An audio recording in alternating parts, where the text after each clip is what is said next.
예, 반갑습니다. 총리님, 반갑습니다. 부총리님, 어제 뵙고 또 뵙습니다. 예, 어제 이어서 또 추가적으로 질의할 게 될 것 같습니다. 예. 경제가 참 저는 매우 심각한 상황에 지금 우리가 걱정하는 상황이 일어났다고 저는 생각을 합니다. 그 우려 플러스 우리 자영업자 민생 그 어려움 플러스 우리 국무위원님들, 총리님, 부총님 다 나오셨는데 함께 고민하고자 하는 자리니까요. 허심탄회하게 하실 말씀 다 하시기 바랍니다.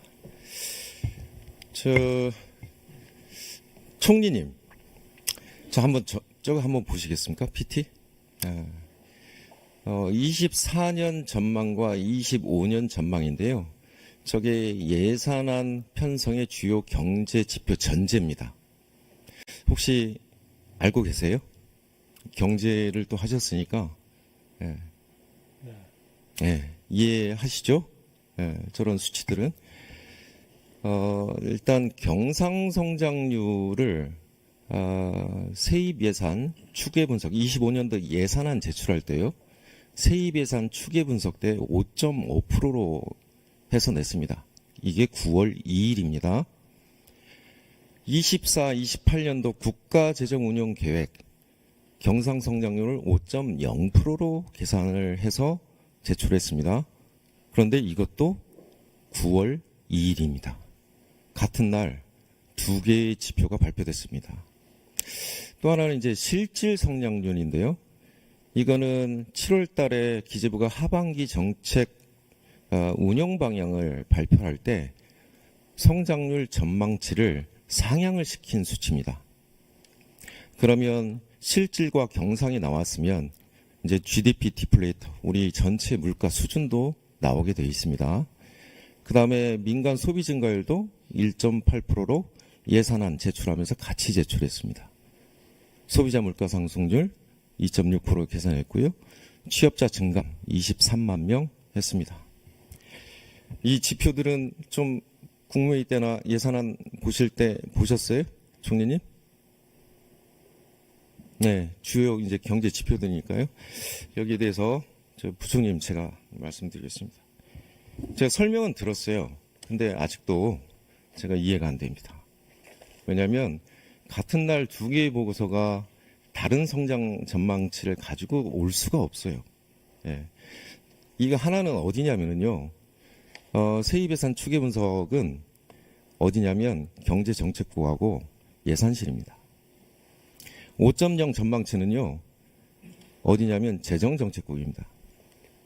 이게 무슨 말이냐. 재정정책국은 경제성장률 전망치를 상향 조정하지 않았어요. 그런데 경제정책국에서 5.5% 상향했습니다. 무슨 말이냐. 실질 성장률 전망치 7월 달에 상향 조정했죠. 그 전망치를 수정을 안 했어요. 그러니까 예산실은 그대로 받은 겁니다. 그러면 어떤 효과가 있는지 아시죠? 경상성장률은 세수에도 영향을 줍니다. 예측치에도. 예산안이 저렇게 올라왔어요. 그래서 저 전망치를 나중에 최소한 국회에 제출할 때는 국민들에게 인식할 때는 성장률 전망치는 좀 통일되게 만들어 주는 게 좋지 않나요? 제가 답변 드려야 되지 않습니까? 네, 답변. 설명을 들으셨다니까. 네. 근데 설명을 들으셨는데 의원님께서 계속 그걸 이해를 안 가신다는 거는 기재부에 대한 엄청난 불신이 있으신 거니까. 아니. 전 개인적으로는 굉장히 유감스럽고요. 왜 그러냐면은 네. 이게 저도 말씀을 들어가지고 저도 네. 봤는데 네. 아시겠지만은 저희가 중기재정 계획 낼 때 지금까지 네. 항상 출발 연도는 숫자가 나오기 때문에 네. 국회 확정 예산 기준으로 냈고 지금까지 맞습니다. 그래서 확정 예산 기준이라고 부기가 되어 있고 네. 그렇기 맞습니다. 때문에 여기에서 이걸 계산을 해가지고 5.0을 우리는 내지는 않습니다. 25년도는 맞춰놨어요. 그런데 네네. 문제는 뭐냐면 성장 전망치를 상향 조정했다 이거예요. 아니, 그러니까 그러면 GDP 디플레이터 달라요. 물가 네네. 수준도. 네네. 이게 세수에 그대로 온다고요. 그러면 자 소비세, 부가세, 종합소득세, 법인세 다 영향을 미치는 거 아닙니까? 그러니까 경상성장률은? 의원님 첫 번째 질문은 네. 저게 저희가 25년도 세입예산 추계할 때 경상이 5.5인데 네. 왜 국가재정운영계획일 때 5.0인 숫자를 놔뒀냐 이런 말씀이시잖아요. 네. 그렇잖아요. 아니죠. 5.5가 문제일 수도 있다 이거죠. 그게 문제일 수도 있어요. 왜? 아니, 그거는 의원님의 네. 추정이시죠. 그래 제 추정이긴 저희는 한데 5.0으로 예상한 적이 한 번도 없습니다. 정상. 그런데 네. 자, 두 개 성장 5.0이라는 전망치를 숫자는 두 개 할수 성장 없이 전망치를 24년도 자, 숫자를 중기 재정 운영 계획은 28년까지 우리 재정 수요를 다 넣는 겁니다. 네, 그렇죠. 네. 그렇죠? 네네. 그러면 GDP 대비 우리가 몇 프로도 다 계산을 해요. 그럼에도 불구하고 저 성장 전망치를 9월 1일 날 같이 냈어요. 아니 그런데 자, 보세요. 네, 말씀하십시오. 예, 부총리님. 네. 제가 그래서 2.6% 수정할 생각 있냐라고 물어봤죠. 언제 말씀하신 거예요? 기재 최근에 말씀하신 거죠. 최근에 말씀하신 거잖아요. 예. 네. 기재 질의 때 네, 2.6%는 저희가 하방 위험이 있다고 말씀드리지 않습니까? 예, 하방 위험이 있는데 정확히 얘기하셔요. 여기서 네, 뭐라고 말씀드려야 되나요? 하향 조정할 의향이 있냐? 2.6%를 하향 네. 조정할 의향이 있냐? 네. 저희는 그 실질 성장 전망, 그러니까 실질 성장 전망은 항상 내년도 경제정책 방향을 할 때 저희가 조정을 합니다. 네. 그때 하방 위험이 있으니까 그때 지금 실질 성장률 전망치를 7월에 단박에 올렸어요. 네. 그때 수출 보고 올리신 네, 네, 거잖아요. 그렇습니다. 맞잖아요. 네, 예. 네. 그거 단박에 보고 올리셨잖아요. 네. 그런데 바로 3, 4분기 들어오면서 네, 의원님이 지금 네. 제기하시는 전제는 그러면 자 실질 성장률이 떨어질 거니까 네. 우리가 예산안을 냈을 때 세입 추계를 바꿔야 되지 않느냐라는 세입 말씀하시고 재축에도 말씀하시는 거 아니겠습니까? 그렇죠? 이미 네, 그러니까요. 6월 달에 경고등이 들어왔잖아요. 네, 그러니까 지금 말씀하신 네. 그런 거 제가 말씀드렸잖아요. 네. 예산 심의 과정에서 네. 예산 심의 과정에서 저희가 세입 추계에 대해서 이걸 갖다가 크게 바꿔야 될 요인이 발생을 하면 그건 재검토하겠다고 말씀을 드렸잖아요. 그렇지 그러니까. 않습니까? 근데 그 말씀을 듣기 위해서 기획조정부 안에 있는 국끼리 예를 들어서 소통이 안 됐다든지 뭔가 우리가 숨기려고 했다고 말씀을 전제로 하시니까 제가 숨기려고 했다는 게 굉장히 아니라는 유감이라는 거예요. 말씀을 드리는 거예요. 두 개를 맞추라는 거예요. 맞추라는 거. 그런데 그거는 네. 지금까지 항상 우리가 중기재정 계획 낼 때 24년도 그 당해년도는 국회 확정 기준을 여태까지 냈습니다. 그럼 그 관행도 이유가 있는 겁니다. 그렇지 않겠습니까? 국회 확정 예산 기준을 갖다가 출발점을 내는 거는 이유가 다 있잖아요. 그게 재정 운영 계획이죠. 그게 재정 운영 네. 계획이죠. 그런데 9월 2일 날 똑같이 이렇게 낸다는 거는 뭔가 복잡하지 않아요? 그리고 다르지 않아요? 저는 왜 참 복잡하다고 말씀하시는지 모르겠습니다. 왜냐하면 어차피 자, 그러면 그 네. 다음으로 갑시다. 네. 그 다음 또 할 얘기가 많으니까요. 네. 실질 경제 성장 2.6% 지금 하방 리스크는 커졌지만 나중에 하겠다. 이 말씀이잖아요. 그 내년도의 성장률 전망은 저희가 항상 예. 저기 내년도 경제정책 방향을 할 때 바꿔 예. 왔습니다. 그런데 예산안은 저걸로 냈어요. 2.6%. 경상 성장률 5.5%는 냈어요. 그렇죠? 네네. 그건 팩트입니다. 네네. 그러면 GDP 디플레이도 달라요. 네네. 그렇죠? 물가 수준도 다르게 봤어요. 네네. 재정 운영 계획하고 그러니까 세입 세출 예산은 제출할 때하고 물가 수준을 다르게 봤어요. 그것도 팩트입니다. 그렇죠? 그것도 팩트죠. 네. 자, 5.5에서 2.6이면 디플레이터가 얼마예요? 2.9잖아요. 네네. 5.0에서 그 다음에 저희가 5.0을 본 적이 국가 재정 운영 계획은 2.4로 저희가 5.0을 본 적은 한 번도 없습니다. 왜 잠깐 5.0을 말씀하십니까? 5.5, 4.5였고 5.0을 본 적은 없습니다. 5.0이에요. 아니요, 5.0, 5.0은 그 말씀을 네. 드렸잖아요. 5.0, 5.0은 저희가 중기재정 계획 24년을 낼 때 24년도에 중기재정 계획을 갖다가 그러니까 저희가 예산안 확정 기준을 내다 보니까 자, 좋습니다. 다 인정할게요. 그러면 저걸로 따집시다. 그러면 기재부는 5.5 주장하시는 거죠? 네, 지금? 그렇습니다. 현재는 그렇습니다. 네, 공식적으로 5.5입니다. 네, 그렇습니다. 그렇게 제가 받아들이면 돼요? 네네. 그러면 2.6 하방 리스크 커졌어요? 네네. 저거 수정해야 됩니다. 그렇죠? 네, 그 네. 연말 가서 수정을 하게 되면 하게 되겠습니다. 그러면 세입은 저걸로 반영되는 거죠. 5.5로. 네. 예. 그러면 하방 리스크 커졌으니까 세입이 줄어든다. 아닙니다. 그 무슨 얘기냐면 지금 세입 추계가 최근에 저희가 세입 추계가 가장 틀린 이유는 저렇게 성장률 전망에 따라서 기계적으로 세입 추계가 되면 안 아니, 틀리지 않습니까? 근데 아니 저희가 세수 측의 모델 중에 가장 큰 변수가 경상 성장률 아닙니까? 요즘 저거의 비중이 예. 줄었기 때문에 저희가 세입 추계가 아니, 틀리는 비중이 겁니다. 줄어서 저걸 반영을 해야 하잖아요. 그 독립 변수 아닙니까? 아니, 그래서 저희가 네. 말씀을 드렸잖아요. 네. 저게 뭐 경상성장률의 문제든 기업들의 이익의 문제든 자산시장의 그러니까, 문제든 자, 어떤 다시 거든 간에 정리합시다. 세입 추계가 다시 저희가 정리하자고. 크게 변경할 자, 이유가 독립 생기면 변수요. 제가 검토하겠다고 일정 말씀드렸어요. 정도 영향을 미쳐요. 그러면 그것만으로 제가 받아들입시다. 그러면 세수축의 모형 중에 경상성장률 5.5면 저걸 하방 레이스 커졌어요? 네네. 그러면 저거 조정해야 돼요? 그러면 세수축의 모델에 경상성장률이 낮아지면 세수가 적어지죠. 그건 인정을 하셔야죠. 아니 이건 모델 중에서 하나 변수가 바뀌면 아니, 전체- 편미분 그러니까 해보세요. 저희가 전체적으로 봐야지 그걸 갖다가 뭐 하나 변수가 바뀌었으니까 아니, 다 이게 어떻게 단순한 되냐 모형 저한테 아닙니까? 물어보시면 리게슨 모델인데. 저희가 전반적으로 판단을 하겠다는 말씀을 드리는 네. 겁니다. 아니, 그걸 인정을 안 아니, 하시면 그러니까 안 아니, 되죠. 제가 인정 안 하는 게 아니죠. 전반적으로 세 판단하겠다는 수입에 영향을 미치죠. 네, 영향 미칩니다. 네. 그러니까 전반적으로 네. 판단하겠습니다. 알겠습니다. 네. 다음에 예, 취업자 증감. 통계청장님. 네, 네. 9월달 일자리 증감 어떻게 됐어요? 14만 4천. 예, 4천. 맞죠? 그다음에 15세에서 29세 16만 8천 마이너스. 맞죠? 네, 1호 2구는 16만 8천. 맞죠? 그다음에 60세 이상 27만 2천 맞죠? 7만 예, 맞습니다. 네. 자, 23만 명이에요. 연간. 그러면 얼마 더 해야 돼요? 우리? 이제 몇 달 안 남았어요. 통계 나올까? 10월, 11월, 12월. 얼마 더 해야죠? 30만씩 더 해야죠? 그 정도는 나와야 돼요. 그래야 23만 나옵니다. 그렇죠? 저 전제예요. 달성할 수 있겠어요? 자, 취업자 증감.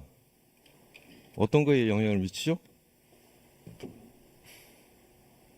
이 취업자가 많아져야 소비가 늘어나죠. 안 그렇습니까? 청년들이 취업 일자리를 많이 가야 소비가 늘어나고 내수가 좋아지고 그러는 거 아닙니까? 영향을 미치죠? 저 변수들 중에 민간 소비 증가율도 최근 한국은행에서 1.5% 낮췄어요.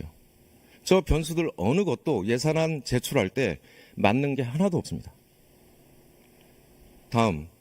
지금 4분기 실질 경제 성장률 2.6% 지금 아직 꺾으시지 않으셨는데 2.6% 달성하려면요. 지금 2.1% 돼요. 4분기가. 그다음에 2.4% 달성하려고 해도 4분기 1.3% 돼야 돼요.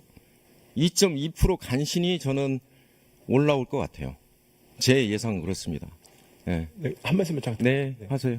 지금 보니까 제가 자료를 확인해 보니까 실질 네. GDP는 말씀한 대로 하방 위험이 커졌는데 네, 네. 경상 GDP 같은 경우에는 상반기 실적이 7.2%입니다. 네. 그리고 경상 성장률 전망치가 GDP 디플레이트 봐야죠. 그러니까 제 들어보십시오. 그러면 네. 예정처가 경상성장률 전망치가 제가 알기로는 6.2로 알고 있습니다. 6.2. 네, 그렇습니다. 디플레이트 얼마나 봤어요? 그러니까 제가 모르죠. 3.9로 봤습니다. 그러니까 제가 예정처의 디플레이트 모르겠고, 그러니까 제가 드린 예정치 말씀은 디플레이트는 뭐냐면, 3.9로 봤어요. 근데 아시겠죠? 그래서 실질 경제 성장률이 예정치는 2.4예요. 예, 근데 이제 제가 드리는 말씀은 뭐냐면 너무 잘 아시잖아요.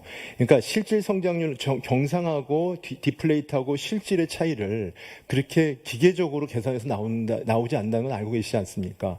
그래서 제가 드리는 말씀은 실질 성장률의 실질 GDP에 대해서 하향 위험이 있다고 해서 경상 GDP가 그대로 더 비례해서 하향 위험이 있는지는 좀 봐야 된다는 말씀을 드리는 거예요. 아니, 그렇게 보시면 부총리님 다시 봐야 돼요. 왜냐하면 네. 디플레이터와 왜냐하면 디플레이터 공식은 분모가 실질이고 명목이 분자예요. 그러니까 서로 중속이죠. 그러니까 제가 드린 말씀. 기계적인 이거는 무슨 화학적 결합이 아니에요. 화학적 결합이 아니라니까. 제 얘기는 예, 예. 디플레이터는 사후적으로 나오는 자, 얘기라는 거죠. 더 큰 문제 발생했어요. 네네. 자, 그거는 하향 이제 조정하시고 네네. 예산 때 국세 수입이 그만큼은 안 들어온다. 일단 경제 성장률 자체만으로도 이게 제 예상이고요. 자, 트럼프 대통령 당선이 됐어요. 네. 예, 부총님 이제 더 걱정하셔야 돼요. 그렇죠? 네, 어떻게 저희 생각하십니까? 저희 여러 가지로 예. 많이 저희가 철저하게 챙기고 있습니다. 네. 네, 그래서 지금 저게 이제 10월 31일 날 대외경제정책연구원이 여러 시나리오들 중에 트럼프 당선 이후에 트럼프 공약을 기준으로 GDP를 계산을 해봤어요. 자, 내년 경제 성장률 실질 GDP가 2.2%입니다. 그런데 자, 관세 조치를 예정대로 단행을 한다. 물론 단기간에 할 수는 없지만 저는 과정으로 갈 가능성이 매우 높아요. 자, 수출로 우리 국가 경쟁력 이제까지 키워왔잖아요. 그러면 지금 한국에는 보편관세 10%를 부과하고 중국이 60% 부과하면 이게 이제 한국의 총 수출은 240억 달러 감소 요인이 있다. 그래서 실질 GDP는 약 0.5% 정도. 그러면 내년에 성장률 전망치가 또 꺾여요. 이런 시나리오들은 여러 보고서들을 아마 부총리께서 좀 보셨으리라고 생각이 들고요. 그 다음에 중국 문제입니다. 왜냐하면 이 양자의 틈에서 사실은 우리가 먹고 살았어요. 수출의 점유율 이제 비슷하죠. 미국이 좀 올라와서 그렇죠. 그런데 지금 이제 우리가 최종 제품하고 중간재가 최근 10년간에는 좀 많이 성장을 해왔어요. 중국에 수출하는 게. 물론 비중은 적어졌지만. 그런데 한국은행 전망은 또 어떻게 되냐면 트럼프 이후에 중국 같은 경우는 마이너스 2.5% GDP 역성장. 그러니까 꺾인다는 얘기예요. 그리고 한국에는 마이너스 1.0% 정도 영향을 미친다는 거예요. 그러면 대외경제정책연구원보다 더 심각하게 한국은행이 좀 우려하고 있습니다. 기재부는 어떤 생각이세요? 저희도 지금 대외경제연구원이든 한국은행이든 저런 부분에 대해서 저희가 하나 시나리오로 저희가 상정을 해서 준비를 하고 있습니다. 대비를 하고 있는 거죠. 그러면 이제 내년에 지금 우리 세입 세출 예산안 제출하셨잖아요. 그러면 중간에 이런 특별한 변수들이 있으면 국회하고 다시 한번 상의할 용의가 있으십니까?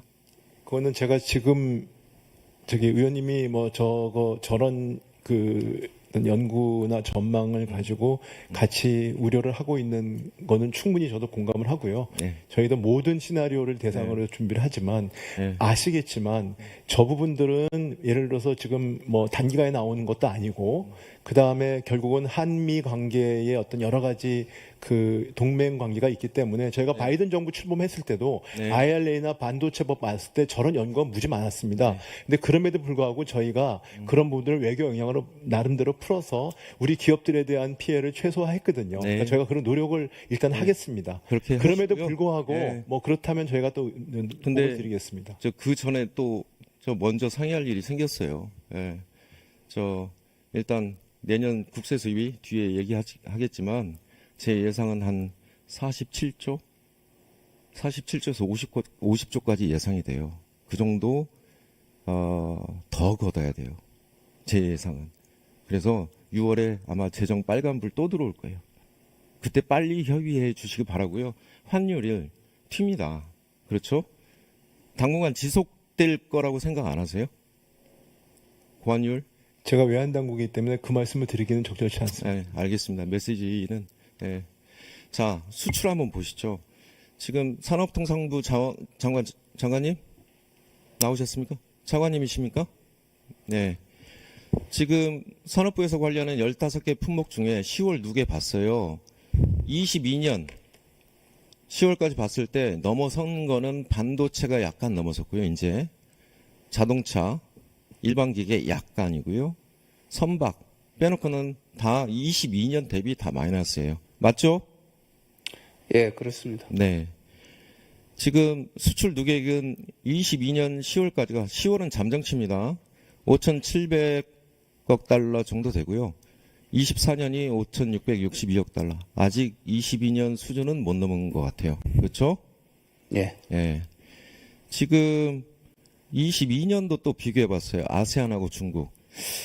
부총님, 이거 제가 시간이 없어서 마지막으로 이 질문만 좀 하고 좀 추가 질문 좀 드릴게요. 총리님께서도 한번 들어보셨으면 좋겠습니다. 중국이 최근에 대한민국 비자 면제했습니다. 그렇죠?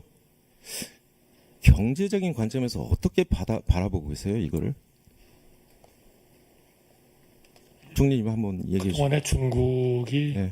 단계별로 계속 이 비자를 면제하는 조치를 해왔죠. 네. 그래서 이제 한국을 거기에 넣지를 않고 있었는데 이번에 이제 3차인가를 하면서 이제 저희하고 네. 몇 나라를 집어넣습니다. 저는 네. 굉장히 긍정적이라고 보고요. 그러면 어떻게 했으면 좋겠습니까, 총리님? 저희로서는 뭐 중국하고는 분명히 우리가 경제적으로도 대단히 가깝고 또 긴밀하기 때문에 중국하고는 항상 뭐 상호 이익, 상호 존중 이러한 그 차원에서 외교 관계를 끌어가야 된다. 그런 생각에는 변화가 없습니다. 네. 저는 지금 여러 가지 원래 초청을 받았습니다. 네, 그래서 좀 여러 가지 일정 조율을 하고 있습니다. 네. 네. 네. 김영환 의원님 수고하셨습니다. 다음은 존경하는 부산 서울